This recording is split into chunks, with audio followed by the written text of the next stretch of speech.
To jedyna taka kraina, gdzie ludzie żyją powyżej i poniżej poziomu morza. Kraina stworzona ręką ludzką, między innymi przez osadników z Niderlandów, Menonitów. To kraina płaska, poprzycinana siecią kanałów, rowów melioracyjnych z wałami przeciwpowodziowymi.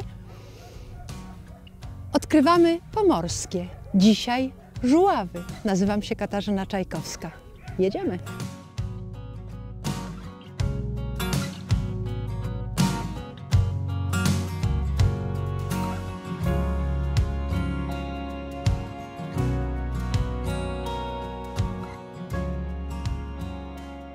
W ogromnym uproszczeniu można powiedzieć, że Żuławy zamykają się w trójkącie między Gdańskiem na zachodzie, Elblągiem na wschodzie i na południu Białej Górze, tu gdzie jesteśmy. Charakterystyczne dla Żuław są wały przeciwpowodziowe. Na jednym takim jestem właśnie teraz. To też dziedzictwo tej ziemi. Wały przeciwpowodziowe zawdzięczamy ludziom, którzy tutaj osiedli, między innymi Menonitom.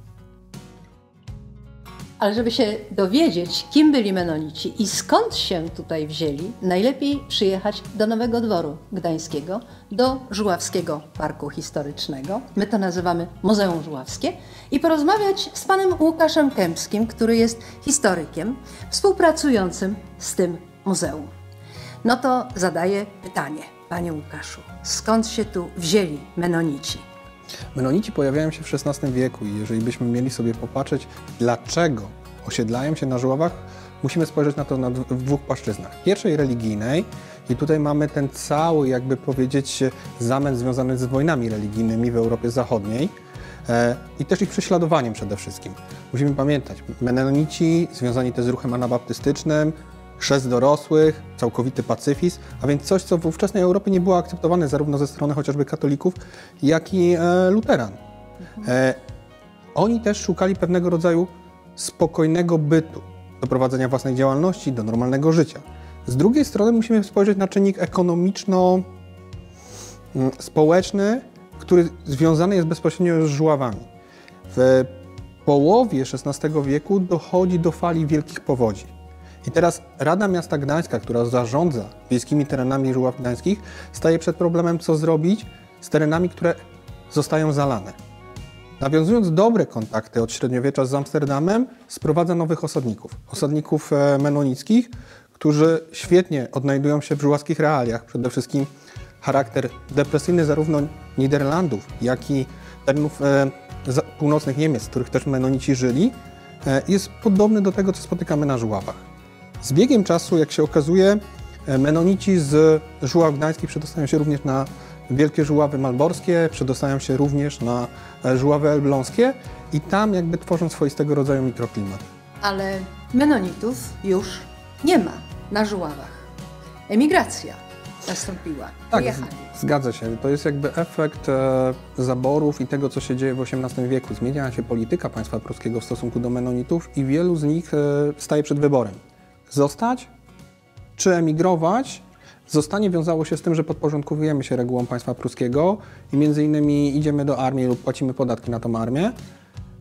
Emigracja wiązała się z niepewnością, ale przede wszystkim zachowania własnej tożsamości. W końcu XVIII wieku, w XIX stuleciu widzimy takie fazy migracji. Ta pierwsza faza migracji jest związana chociażby z wojną rosyjsko-turecką i znaczna część Menonitów z Żuław emigruje na tereny rosyjskie, na te Morze Czarne. W drugiej połowie XIX wieku ci Menonici jeszcze rozprzestrzeniają się chociażby do Stanów Zjednoczonych czy do Kanady. Jednym, jeżeli byśmy mieli sobie popatrzeć na to, oni tworzą w większości takie zamknięte enklawy i te rosyjskie enklawy są chyba takie najbardziej charakterystyczne. Jedną z takich osób, która gdzieś tam funkcjonuje i ma korzenie menonickie, jest doskonale wszystkim znana Anna German, przy której tablicy właśnie stoimy. Zresztą jej rodzina bardzo mocno kultywowała te takie związki chociażby językowo-religijne. Matka Anny German, Irma Martens, ona do śmierci posługiwała się również językiem Plattdeutsch, a więc tym dolnoniemieckim, którym Menonici na Żuławach używali od XVI stulecia. Sam budynek. Muzeum w budynku o bardzo ciekawej konstrukcji. Co to było? To była dawna mleczarnia założona przez Szwajcara Leonarda Kriega. Tutaj produkował sery, masło. Zresztą to był jakby największa mleczarnia na Żuławach w okresie Wolnego Miasta Gdańska. Sery, bo Żuławy serami stały. Kto robił sery na Żuławach? No, to robili menonici, robili zwykli mieszkańcy, ale robili również Szwajcarzy, których tu było całkiem sporo w drugiej połowie XIX wieku. Stąd to nasze uwielbienie dla serów szwajcarskich. Tylżycki, żuławski. Werderkäse. I zrobiło się smakowicie. Werderkäse. Receptura tego sera została odtworzona tu, w gospodzie Mały Holender, na Żuławach. To co? Idziemy do środka. No to idziemy posłuchać o tradycjach kulinarnych tych terenów, o wskrzeszaniu smaków. Siedzimy sobie tutaj z panem Jackiem Opicem, który wraz z rodziną prowadzi gospodę Mały Holender. I mnie Żuławy kojarzą się z 3 takimi smakami.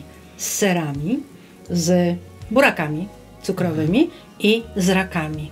A co u was? U nas wszystkie te 3 produkty jak najbardziej znajdą się w gospodzie. Ser to jest ser Werderkäse, który odtworzyliśmy na podstawie dawnych receptur.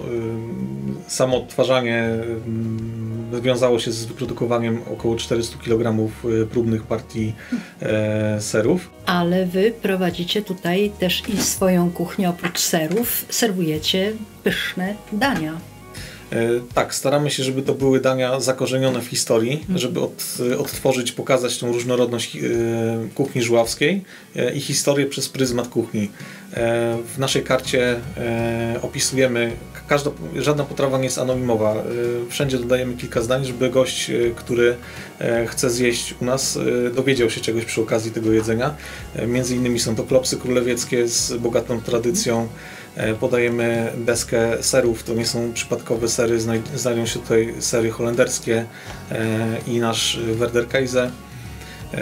Mamy dania, które przyszły wraz z osadnikami po 1945 roku, czyli babki ziemniaczane, pierogi.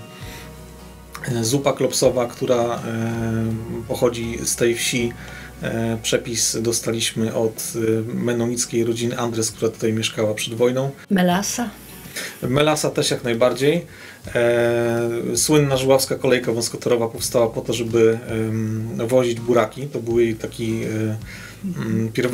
pierwotne założenie, pierwotny cel. Później oczywiście tam rozwinięto przewozy innych towarów i pasażerskie, ale te buraki były takim fundamentem. I my, nawiązując do tego, stworzyliśmy taki deser żuławskich kolejarzy. To nie jest deser, który jest przepisem historycznym, tylko to jest interpretacja pewna. Opiera się na składnikach, które kręcą się wokół kolejki wąskotorowej. Czyli mamy melasę, która powstawała z buraków, które kolejka woziła. Mamy kawę zbożową, która była napojem kolejarzy. W dawnych relacjach tych kolejarzy pojawiała się kawa zbożowa. No i śmietankę, mleko, które są tutaj na Żuławach takim produktem, powiedziałbym, bazowym.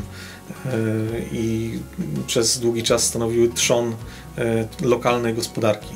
Masło, sery, mleko.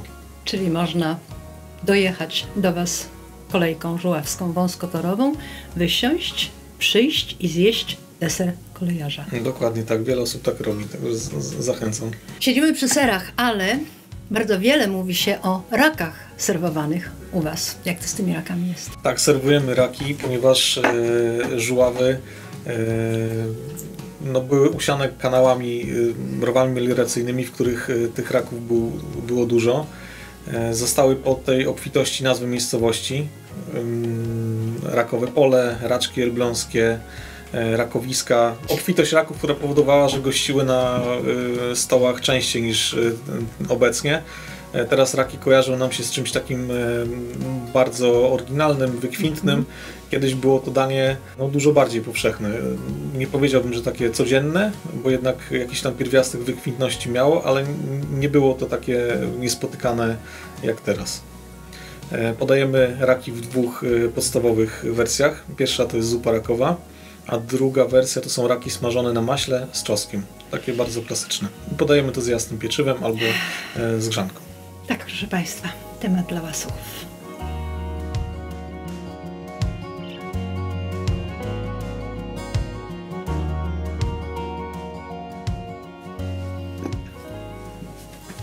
Uczta żuławska, rakowa dla łasuchów. Polecę do tego piwo Szuwar, receptura inspirowana żuławami z dodatkiem tataraku. No tak, no bo jak na żuławach, to z rakami, w tatarakach z piwem. Cmentarze menonickie, takie jak ten tu, w Stogach, koło Malborka, gdzie jesteśmy, to także dziedzictwo materialne Żuław. To tutaj, gdzie teren tego cmentarza obejmuje przeszło 2,5 hektara i 78 takich steli nagrobnych, czyli pomników nagrobnych z różnymi symbolami możemy tutaj znaleźć, to tutaj właśnie między innymi przyjeżdżają potomkowie menonitów, których już przecież tutaj nie ma, ale z różnych stron świata przyjeżdżają po to, żeby czasami znaleźć nazwiska swoich rodzin na tych stellach.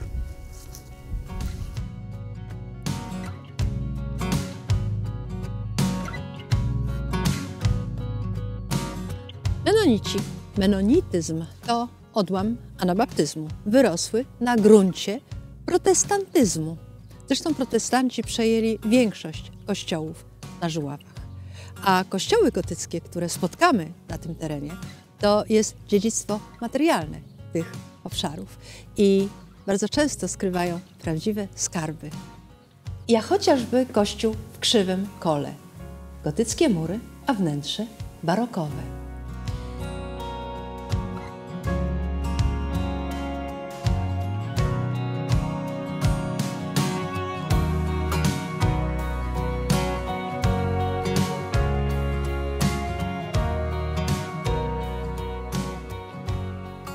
I tu zwracam się do księdza Michała Ratajskiego, czy w takim razie można to zobaczyć, czy można zwiedzać kościół? Jeżeli tak, to w jaki sposób się skontaktować? Jak to załatwić? Można kościół zwiedzać po wcześniejszym zapowiedzeniu się, bądź u pani sołtys, bądź w parafii w Koźlinach. Udostępniamy tutaj zwiedzającym to miejsce.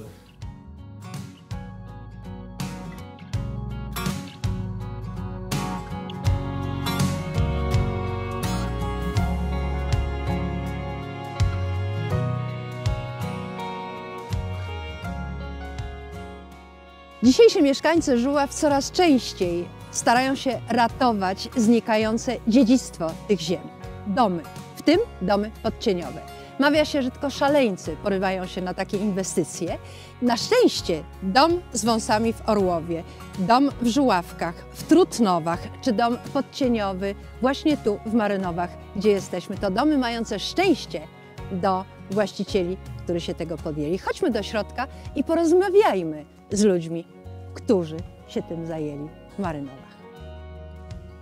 Jedną z osób, która wzięła na siebie trud odbudowy takiego domu podcieniowego, jest pani Jadwiga Grądkowska-Sawicka. Należy pani do grona szaleńców, tak? Trudno było? Nie było łatwo.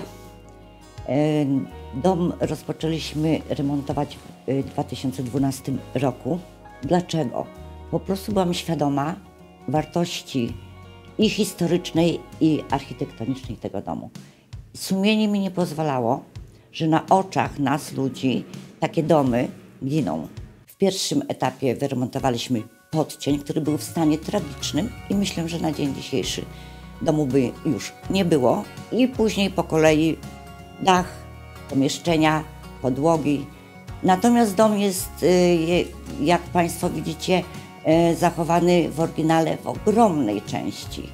Zawsze zwiedzającym dom to podkreślam i wskazuję na te elementy, które są tu oryginalne. On ma 218 lat i zawsze to uświadamiam, że to jest naprawdę bardzo, bardzo stary dom. To jest dom drewniany, więc jest to ewenement, jeżeli chodzi o zabytek drewniany, bo my murowanych zabytków mamy dużo, kościoły, zamki i tak dalej.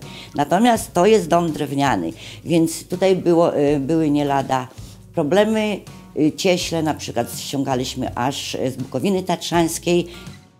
Trzeba pamiętać, że nie każdy dom żuławski był domem menonickim. Ten dom podcieniowy miał to szczęście, że budował go menonita i ostatni i przedostatni właściciele To menonici, pani Jadwigo? Tak, my znamy wszystkich właścicieli naszego domu.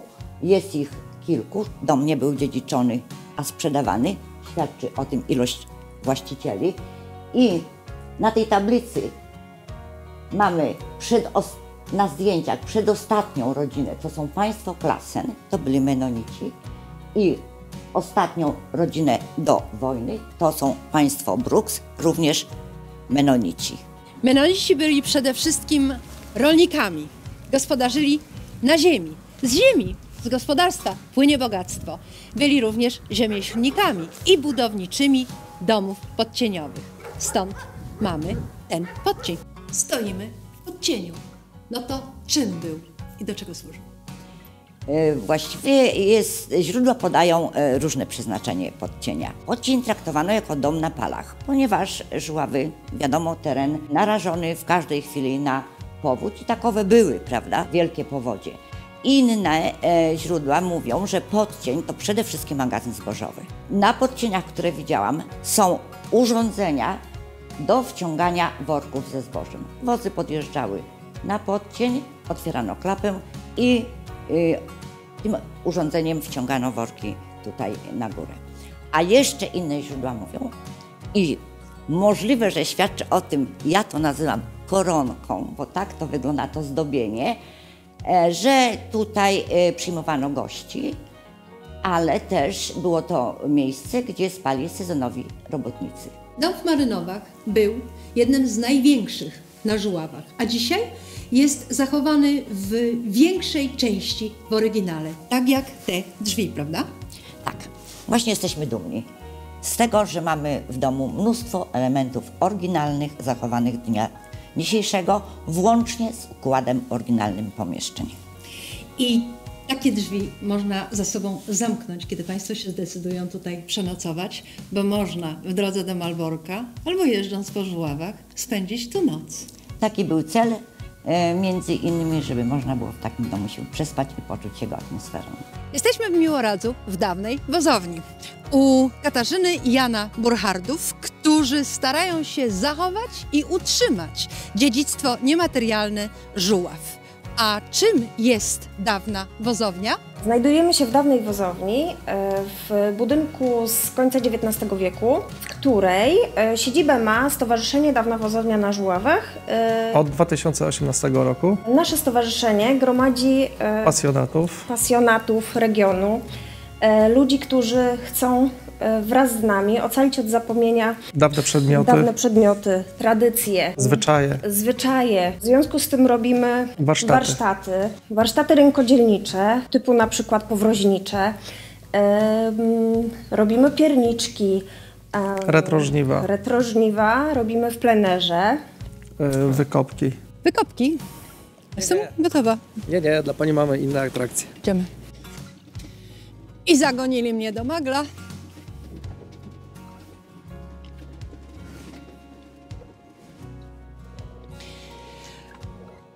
Najpierw mnie zagonili do magla, a teraz kazali mielić do miele.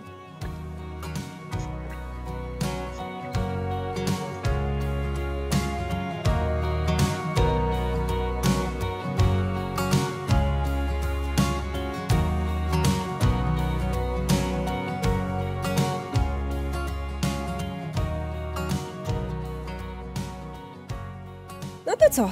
Zapraszamy na nasze piękne Żuławy, do dawnej wozowni, na spędzenie miło czasu w tradycyjny sposób.